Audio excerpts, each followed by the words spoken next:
镜头登来看国内，为着要减少车祸，高雄市交通局选伫咧三岛的文兴三路甲广西路口设置全台湾唯一的飘伞型的圆环。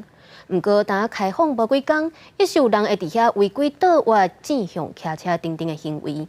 交通局回应讲，未来这违规的状况若是无改善，会考虑来设置科技执法。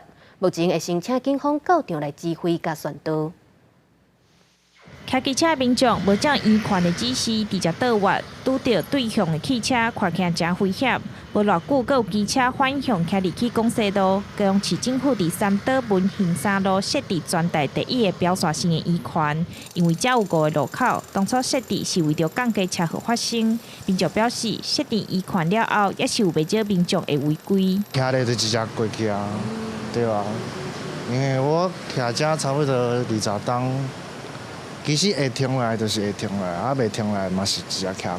应该是讲会较安全啦，因为上无知影要安怎去使用道路，嘿。其实文兴三路甲广西路口过去常常发生车祸，交通局讲设置圆环确实减少事故，民众大部分拢照规矩赛车。不过百货公司的机车出口也是有民众违规直接倒滑，无照指示罚1块。目前警方会固定来指挥兼宣导，期间是2礼拜到3礼拜。旁边就是星光三月哈，搜狗百货它的有一个机车停车场出入口，就在我们的行川线的旁边哈。那我们会来观察，那如果违规的情况，我们是不是跟他们协调做动线的调整？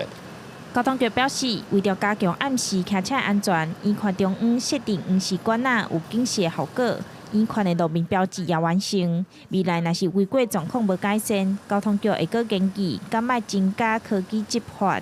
记者钟义辉、邱昭勇高雄报道。